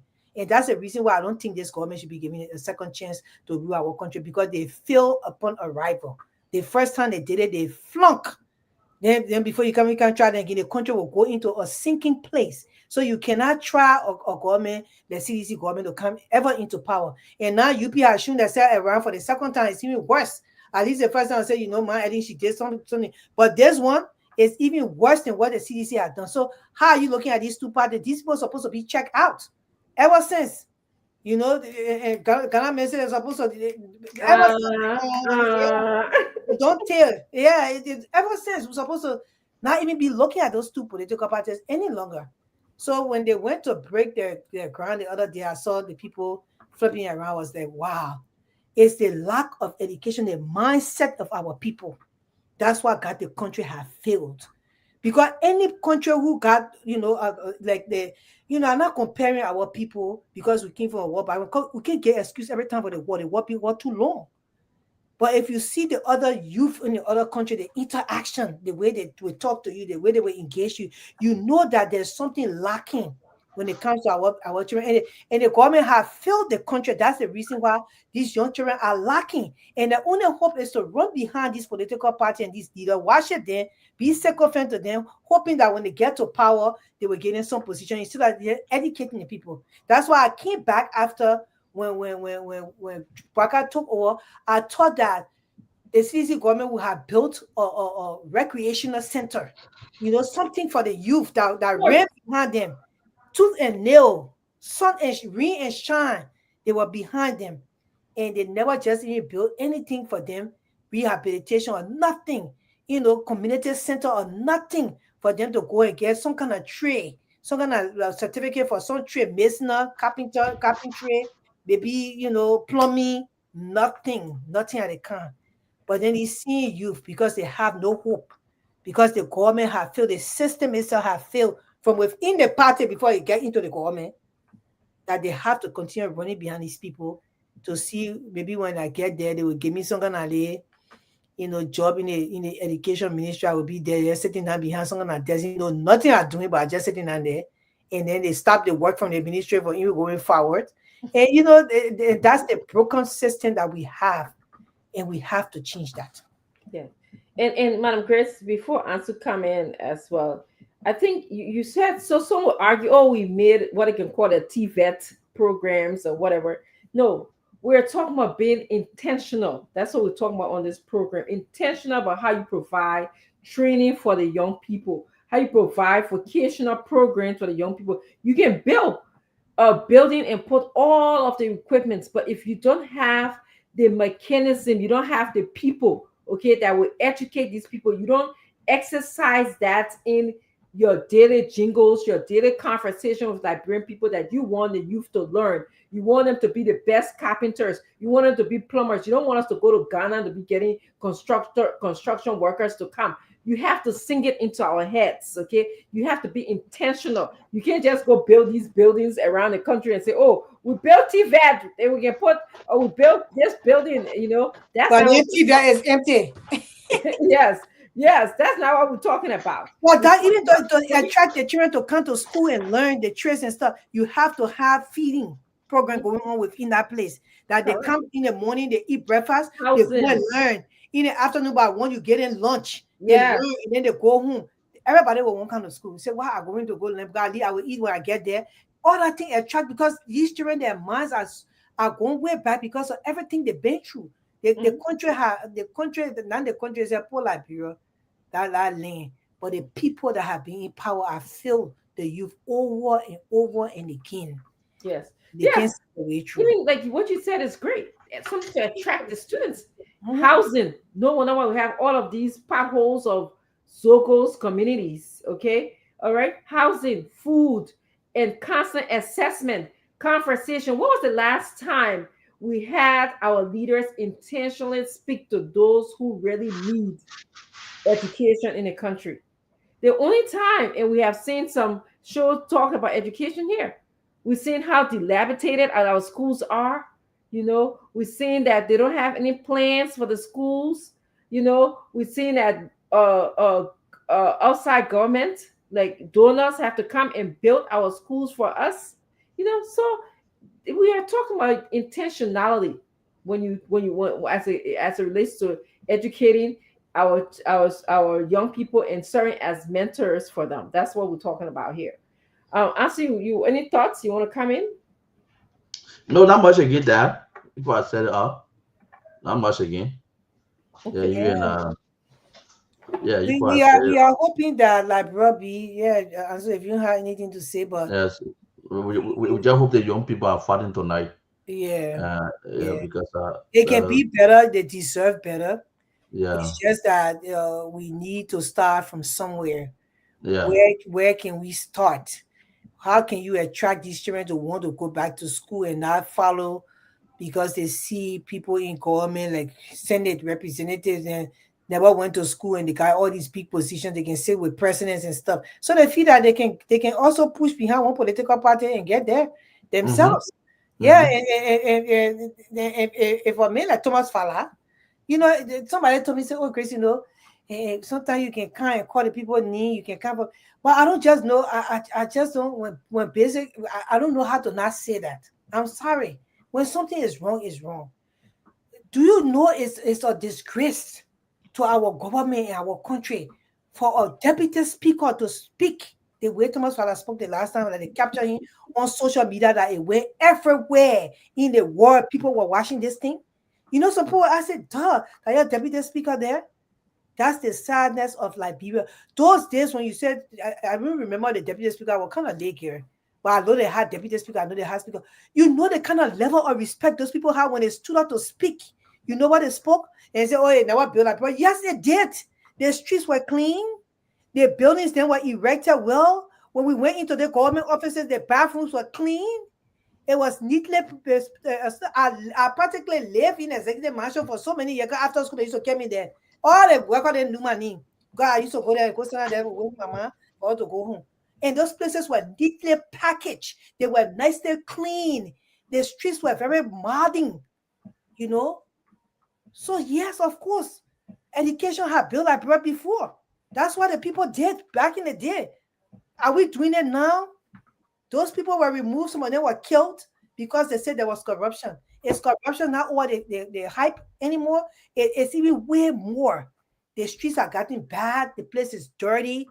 You can't interact with the ministers because they are not what they're saying. It doesn't make sense. The cancers. I know that papi. He said that going late because it's not even adding up. It was a disgrace. A certain deputy deputy speaker of the house to have spoken in that kind of fashion in this day and age of the internet, where people are watching us and say, what? Because if a man cannot even speak with his verb adding up, can he even read to comprehend what he is reading? That's the question that we ask. And I will play it here. I will play it. Happy my yeah. Remarks doesn't move me. If it doesn't work, I doesn't respond because my IQ, my understanding of his place. Let me play again. Certain remarks doesn't move me. If it doesn't work, I doesn't respond because my IQ, my understanding of his place. Can you imagine a deputy speaker says certain remarks, then he said doesn't move me. Certain remarks do not move me. Then he said if I doesn't understand. And you said doesn't? The helping verb, where is it? That conjugation there. Can you imagine? This is a shame. And then people say, oh, we're not supposed to say it when it's happening. Oh, this and that and the other. But you think in a real country where the people mean business, that deputy speaker will be at least an associate degree holder. And when you have a proper associate degree, you will never speak like that. Even if you have a 15 high school education, when you have been through high school and graduated from a real renowned high school that my mother married, sent all her children to Episcopal school, where we went. We went. I mean, the school that used to teach. When they say real teaching, that you will go and speak like that, and you hold that kind of position. It's a shame to the country. So small can happen. I won't know how to see something and don't say it. We just got to say it. Maybe it will help, like bro. It's not going to kill me just to say the truth. I love this country, so I will say what it is. I have nothing against Thomas Farah. It's just that the system has overfilled us. It has overfilled us. And that's why we have somebody like Thomas Farah as a deputy speaker speaking that way that he spoke. And to add to that, is it my understanding, Ansu, that he owns several schools in Liberia? Am I right about that? Yes, exactly. So Yeah, exactly. interesting. So yeah, Father runs You need to go by and start attending him. he runs the Tifa and Thomas Father Academy. yes. Then he also had a university before he changed the name. Right during the transition time before the former administration, and then this administration, and between there, people were talking about audit, and intention was too much, so he will have that Thomas Fowler University name was changed. Yes. So I do recall this the history of him a little bit. So do you have, like, before we open the phone lines, we want to hear what you Liberians. I wanted to announce something quickly, Dad. Can you please do so? Before you open the phone lines, we had a CMC song singing challenge. And the challenge went on, and we put that challenge on Facebook. We wanted people to vote. 3 votes came in because I think most of the time, Liberians, that's what we're talking about. They are not paying attention. And I feel that sometimes they don't pay attention to the right thing. If they were cussing on that stuff, they were going to go there. Yes. People are going to really be they are very attentive to in a drama political debate that I had on Spoon Talk. they're very attentive to that. Some of Yeah, them are even being paid to come on to talk yeah, about it. But yeah. yes, they're not Yeah, attentive so to what it's so they will supposed be they will be active when it comes to that. But then when it comes to something that will benefit, the youth, because this whole thing was a strategy in, to get the younger children to come and know the verses of the song that to. have a great, a rich meaning. Yes, The for way the Liberia. artist wrote the song, what he had to say in the song, you know. Civic history. Civic. Yeah, so we wanted them to learn that, not so much about CMC, but what the song is saying. It has to do with Liberia, for the people, by the people. And off the Let join hands together. We wanted our children to learn that. So that was the brain behind this whole thing. When Mrs. Vera Adi donated $100 to get the children to sing the song so they can get the message. That was the whole brilliance behind the whole thing. And they never pay attention to that. But a smart little kid like Klita, Mm-hmm. he paid attention to that. He made a video. Mm-hmm. Mary King was in the hospital. She said, In I the think hospital at that rate. and she sang the song from the hospital. Those two children, and then Dr. Francine Dollar sang the song, and she told her mother that she would not want the money because the money should be given to somebody in Liberia. And that's how we did our voting, because the crowd couldn't even vote, not even the CNC members. They don't even follow those things. I don't know what happened to them, but they were not paying attention. But Yes. the panel people who were interested, if Mrs. Harding are there, and one or two people, they say, what, since we don't have enough, we got all the votes came on my name. Mm-hmm. And the rest of the people never have. I don't know, they never knew how to do it, but because again, our people don't pay attention. So Clita in Liberia, $150 a day. Mm-hmm. And how they call Mary King, $150. Mm-hmm. And then because of Benu Kamara, the mere fact that she participated, she won $25. Awesome. So they won their prizes, and Clita was very grateful for that money. Mm-hmm. I told him, I said, you won it, my son, you took a chance. Mm-hmm. And this is a message to Liberians. When a little competition it has, sometimes you take it for granted. You never know. Somebody could just say competition, somebody could win $1,000, and you will miss the mark because Yes. you're not paying attention. You rather call me and beg me for money in my inbox, but activity going on where you can win money and you refuse to participate. No, they rather cuss and talk and talk foolishness on my post. Yeah. Yeah, but I still can open the phone lines. I just want to Actually, I want to. that thing. I was saying, the dancing competition, King. They did a dancing competition. There was no prize on it. But So please go back to the dancing competition.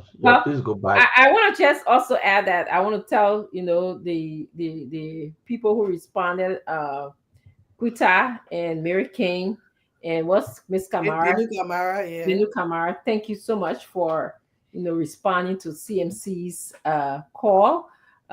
Thank you for paying attention. You guys did a wonderful job, and special thanks to, of course, my daughter, who I think graciously said, she came in and Madam Grace, she said, "Mommy, I think the people in Liberia deserve that $100 a lot more." She said, "Yeah, I'm working," and she is working. She's a college student, my youngest daughter. She said, "I'm working. I can make $100, or if I don't have $100, I can always ask my mommy and my daddy to give me $100. But I don't know, the situation of the winners in Liberia." So, stay tuned. As Madam Grace said, you never know when we're going to have another competition. It's Please nearby. announce the dancing. You will win there. The winner. And But we participate. you are dancing like this. You are dancing like this. At least for participating, at least. But we did announce all the participants of the dancing, the talk and do. You did well. Dance, but you let the cut grass until you put it in your dancing. You let the chapia, because you put it in your. I see Mohammed Dolly is on. Welcome, Mohammed. I wish you could call into Madam Grace's phone, so that you can tell us. I see you said the political leader Musa Hassan Bility of CMC is having a great time with his people in Minnesota, and that is awesome. That's the reason why one of them was supposed to come on the platform to talk about it. But I know it would have been. Ever show up on the platform? So they had a program, and they supposed to come here and tell us about the program and lay it out for us.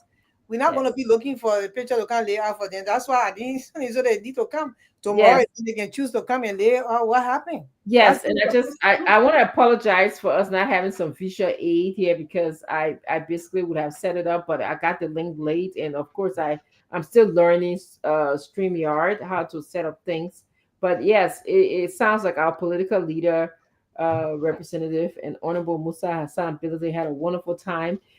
He was well taken care of in Minnesota. He met a lot of wonderful, great people. Uh, so I want everyone to stay tuned. He's going to be returning to the United States as soon as he goes. Mohammed calling here. Yes, good. That Mohammed talk. Okay, Mohammed, how are you? Hello?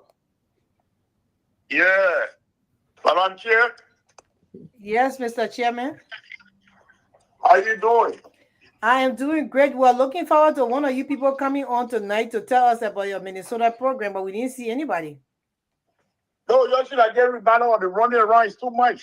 I swear to God. I just left. I just came on the show to look at. I didn't even talk of the show. I just came on the show. Then I heard you people saying in the house. Just call you. Okay, so is there any way tomorrow or Thursday, you guys, after you settle down, you can come here and tell us about the Minnesota program on the show with? Absolutely. I can just say a little thing tonight. Mm-hmm. Some of the activities saying he's leaving tomorrow. So, but I want to thank you people for having me. I really, really appreciate it.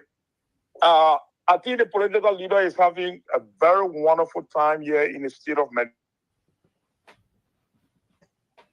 I'll just start with today program, today activity actually. So we had a time today with the Brooklyn Power Happy to Be, where they have more Liberian live. We met with the city mayor today. We have a good time with him.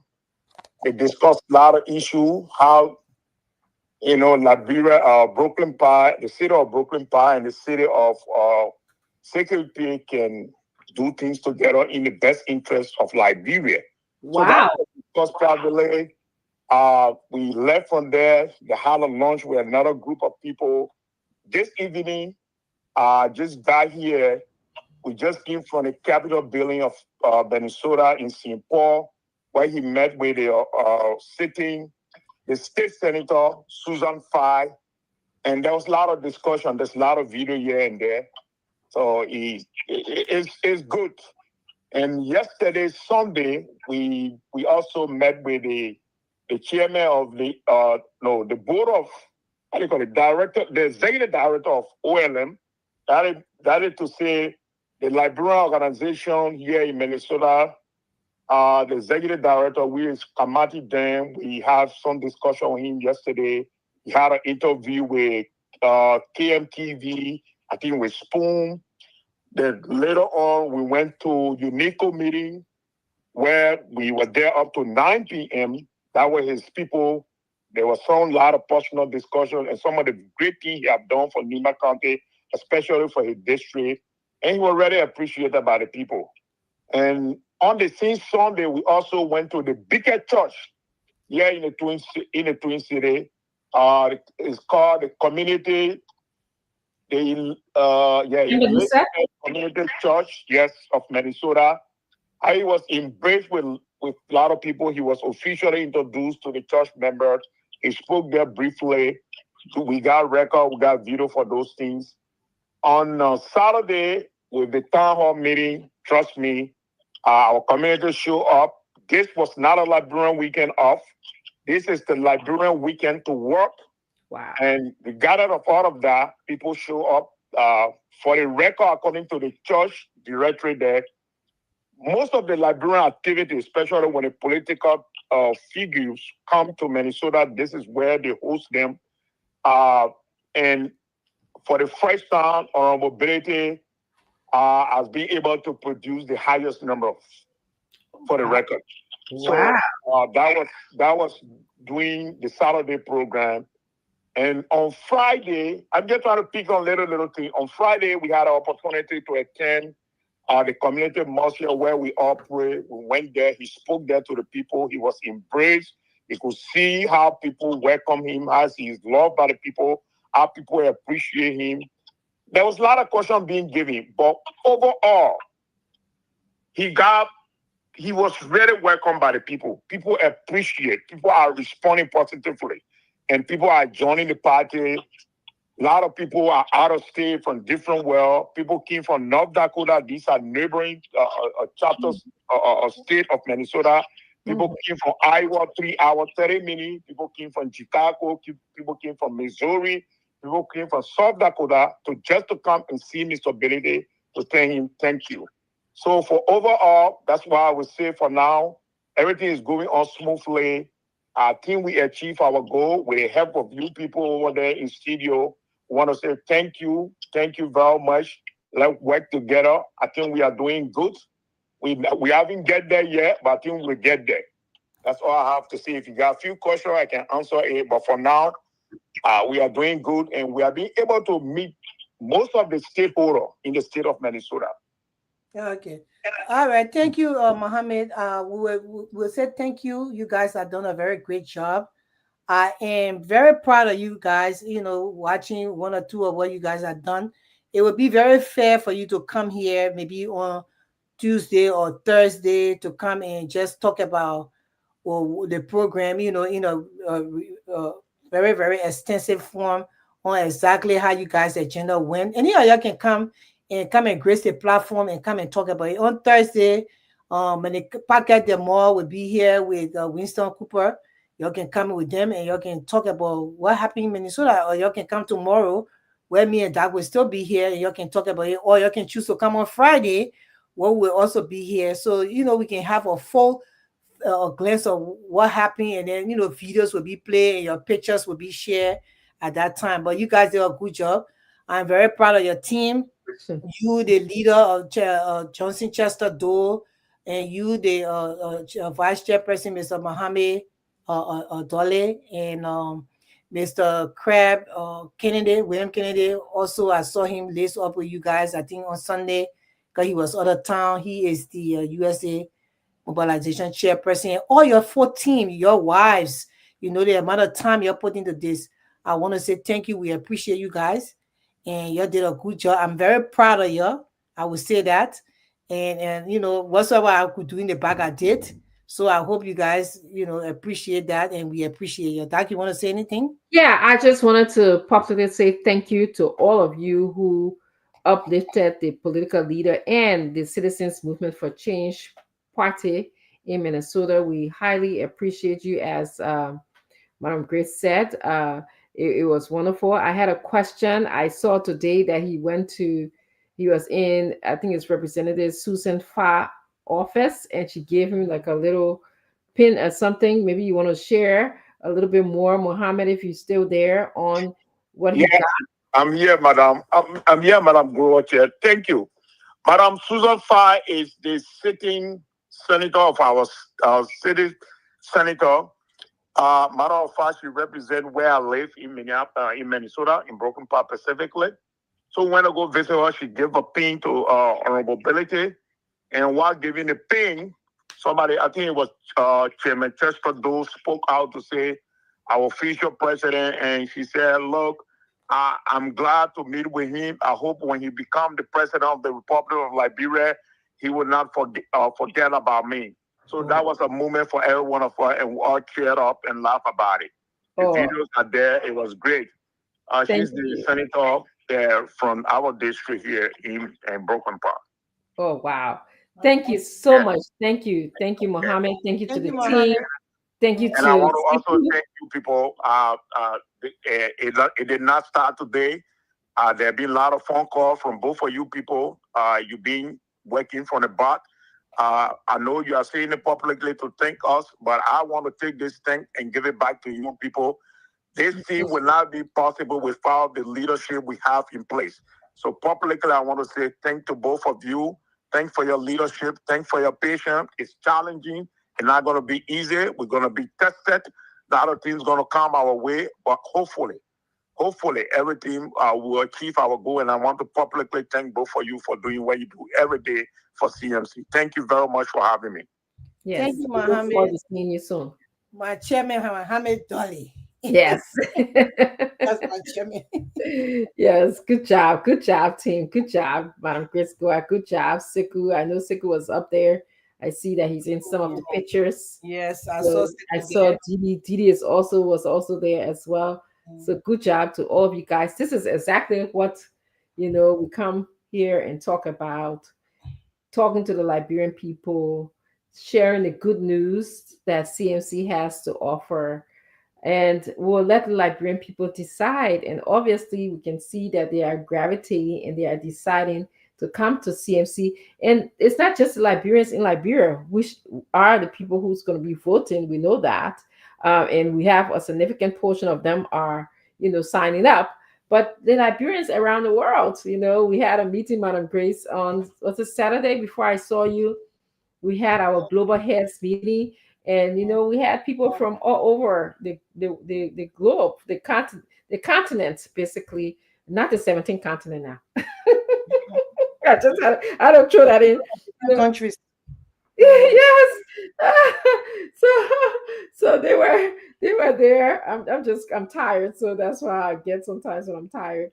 But they were there, and it was just good to know. And it's been a pleasure being a global chair, a position in which I came in with some expertise, but also learning along the way, and have a lot of people to support me and speak and help me along the way. But I guess to speak to so many people every morning. As the global chair, I could be talking to someone in China, in Australia. The last time my husband, I was like, how many hours is it, between the United States and Australia? Because I called somebody, it was like 2 o'clock in the morning. The person thought, chair, I'm sleeping. I was like, oh, I'm so sorry. And then we had to calculate the hours between, the United States and Australia, or I may be talking to someone in Dubai. So it's really a good experience so far, and of course I'm having really great mentor as well. So it's 9:17. Should we just take a few calls, Madam Grace Gore, Yeah, and then uh, and then we and can you can close. open the phone lines.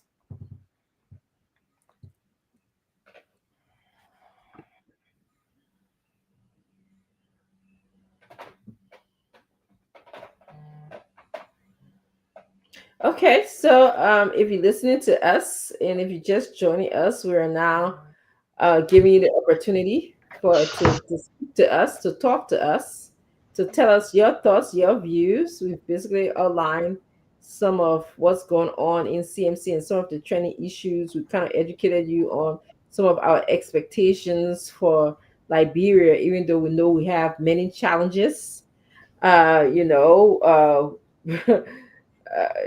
Madam Chris did say that we have had war in our country, but we can't always blame the war. A lot of times, I want to think about Rwanda, a place where we now sent a lot of our students to get an education. And by the way, the CMC leader will be represented at the Nima Students Association. And please forgive me if I'm not saying his name correctly. If you're listening here and you're a Nibayan from Rwanda, they asked uh, that Winston Cooper be their guest speaker representing the political leader here. So he's going to do that. I was aware of it today, and I'll tell you more about it perhaps tomorrow. I may have learned how to upload the pictures and tell you more about it. Just feel free to just jump in, Henry, whenever we have a caller. Okay. Okay, so that's what I wanted to share with you. So we have students going into Rwanda, and I was just thinking about Kigami, and even though Rwanda and Liberia, a lot of times this comparison may be between the war situation. Remember the Tutsi and the Hutsi, they fought a bitter civil war, just like we did. But that country is able to excel. My husband and I in recent years have spent time looking at different pictures, how clean the place looked, how developed the economy. That's because of leadership. Kagame didn't take any mess. I mean, he's a former military man. He told what he expected in his government. He actually went as far as saying he doesn't want to see anyone labeling themselves as Hutsi and Tutsi. You are all Rwanda people from Rwanda, Rwandians, or however they call the name. And so you identify yourself as such. The patriotism that is, at another level of the people from Rwanda versus our divisiveness that we harness in our country. Oh, I'm from this place, I'm from that place. And it was so right. The United Nations assessment of political stability in our country mentioned exclusiveness, something we talk about, elitism, corruption. Those were all the things that it talk about.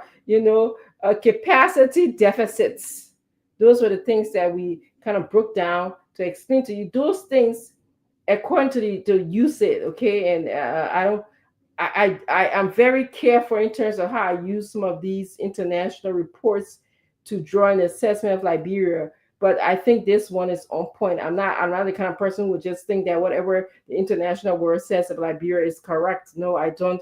I assess them. But I think this one, it speaks to me, and everything that I know and have asked other Liberians, they say that, and they were assessing peace and stability in the country. If we continue on a path of elitism, we will reach that peace and stability in our country. We will not be able to reach that. If we continue on the path of uh, capacity deficit, we won't do that. Continue on the path of corruption, we will not achieve consistent, permanent peace and stability in our country. That's what I wanted to add.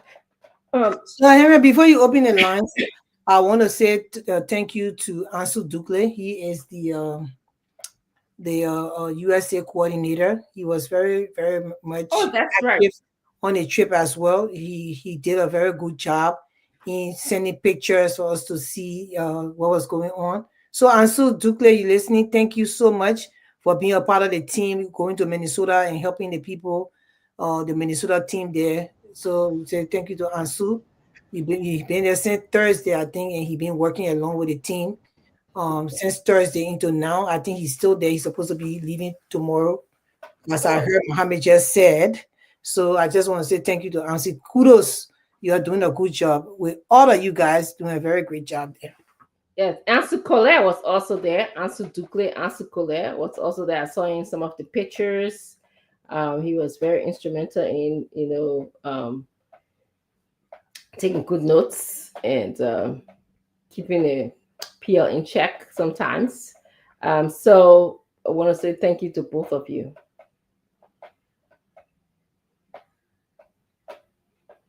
We can't hear you.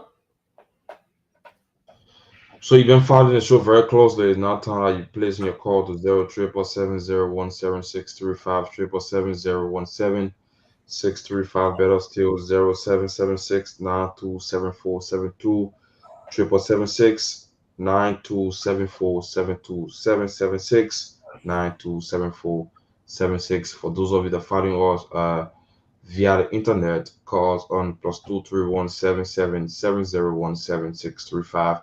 The number is right there on the stream that you can place in your coin and make a contribution on the Political Lounge here on Truth FM 96.1, the Renaissance Radio. Again, 0776927472 777-017-635. These are the two numbers. Call us. You'll be live here on the Political Lounge. Good morning. What's your name from where you joining us? Good morning. What's your name from where you joining us? Carter Tree, Habel, go ahead, make a point of minute. I want to appreciate you for the show. And I want to ask Mrs. Grace because one time she said that she find those kids. So when she comes to that road, she will bring them to praise. So probably will want. My crazy. I didn't understand what he said. Hello, are you there? I'm here. What you said? I said, we asked Mrs. Madam Grace. She come to Liberia in December. Okay. When she come, she talk about King. Oh, she. Visually impaired. Okay. Oh, her king, the king. Oh, okay. Remember me. Okay, my brother. Okay, Colin Yeah, Jr. have but your you should also write your name down so because we don't know if the Kings come there. I don't know if I uh-huh. come in December. I mean, but I can send it for people to benefit. So at least if the people call, we write their names down so they can benefit. So if he Okay. tell him to call So back and then he can write his name down. no, guys, number ends with 24. So let me take it down. Let me take it down very, very shortly. Seven Yeah, seven please. triple seven 8778 as was D. Yes. 077 770 17635 770 17635. Good morning. What's your name from where you joining us? What's your name? Be audible, please. Amplify your voice. Come on. Uh, Grand Cape County. How's Grand Cape? Okay, my brother, make a point on the political lodge.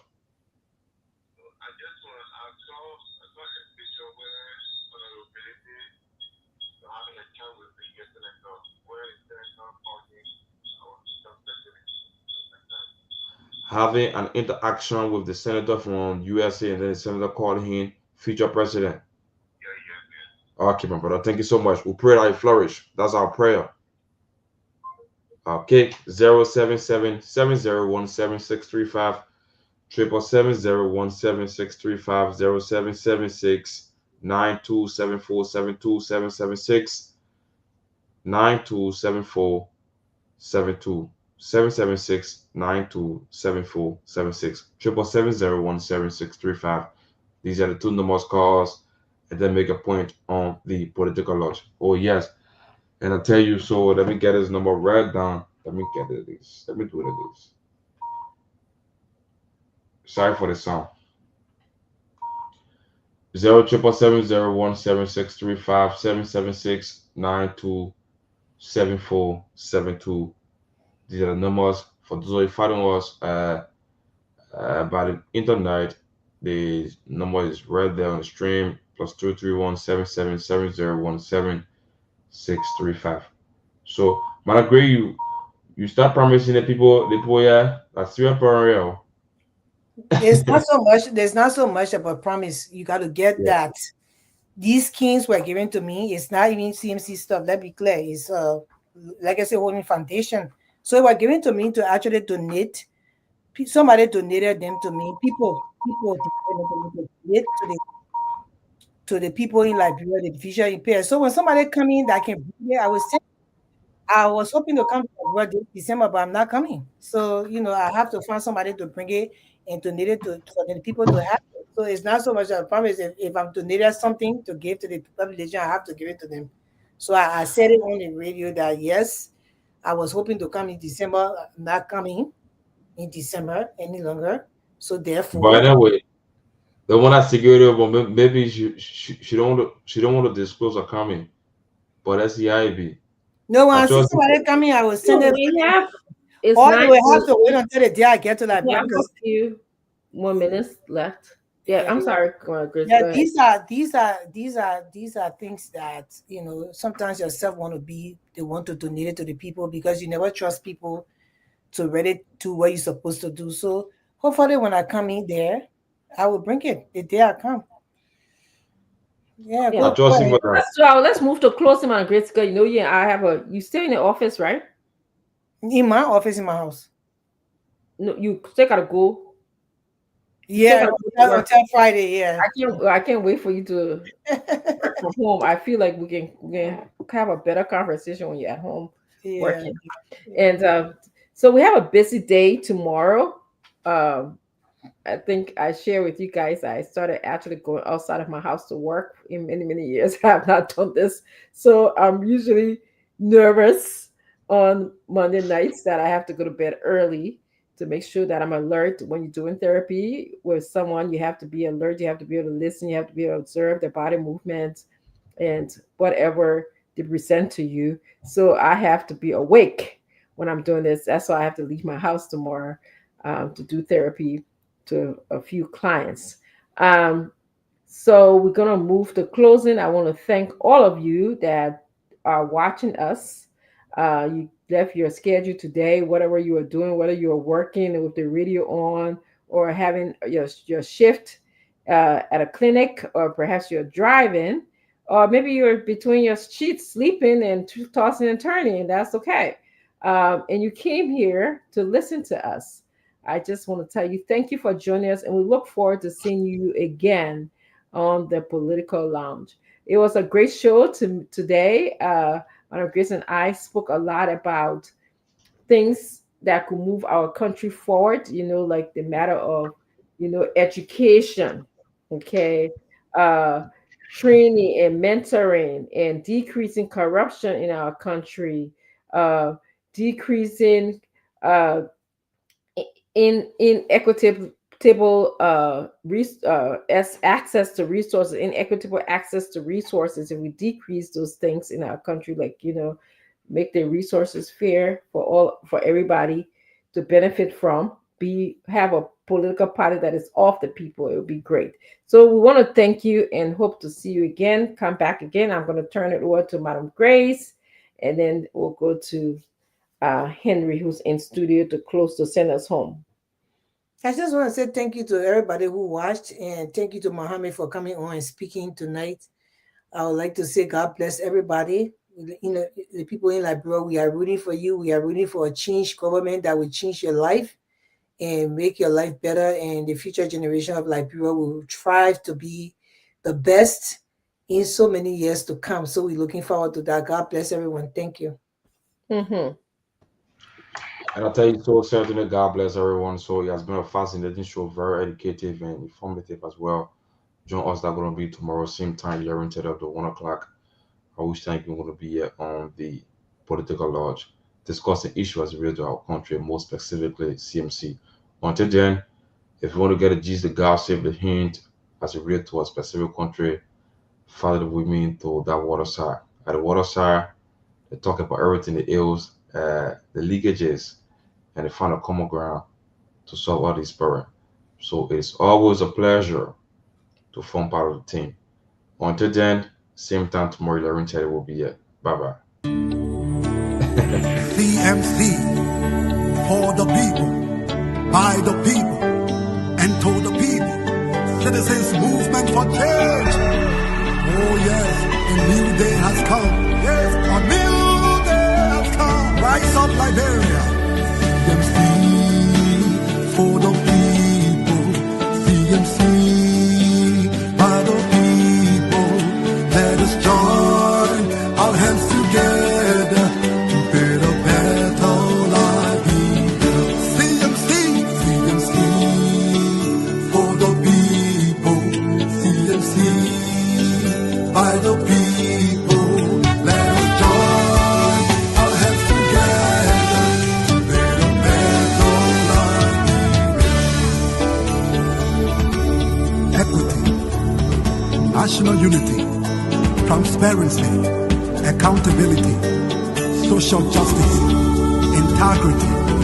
CMC core values. CMC Global.